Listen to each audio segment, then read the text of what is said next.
TG Plus News edizione di Venezia, buonasera. In apertura del nostro notiziario la cronaca. I numeri e le incidenze di mortalità sul lavoro in Veneto sono a dir poco drammatici nel 2025, ma sono la descrizione più vera e concreta dell'emergenza in regione. Da gennaio a novembre 2025 sono 104 le vittime sul lavoro, 32 in più rispetto a novembre 2024.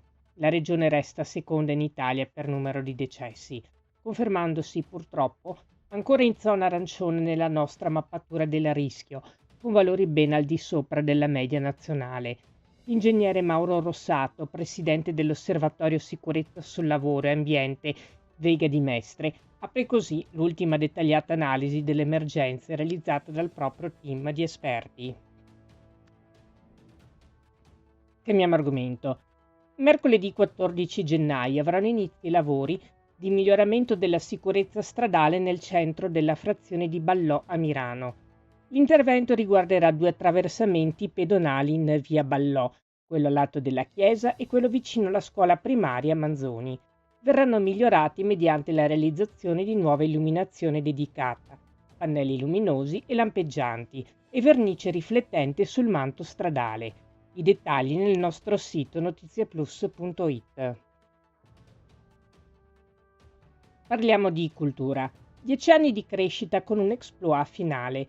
Il 2025 per la rete Biblioteche Venezia è stato un anno record. Punto di riferimento per giovani e studenti, spazio vivo della città e infrastruttura culturale centrale, la rete ha superato 500.000 di visite, consolidando un ruolo strategico nella vita culturale, sociale ed educativa di Venezia, tra Laguna e Terraferma. Il bilancio di questo successo e i nuovi progetti in cantiere sono stati presentati questa mattina in conferenza stampa alla Biblioteca Vezzo di Mestre, i particolari nel nostro sito notiziaplus.it.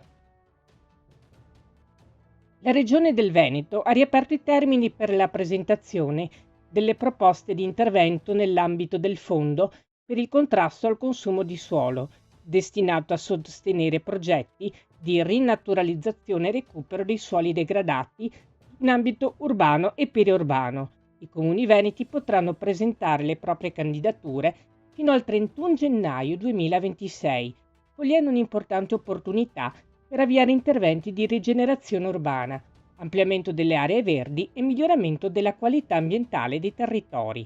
Si chiude qui il nostro notiziario. Grazie per averci seguiti. Arrivederci.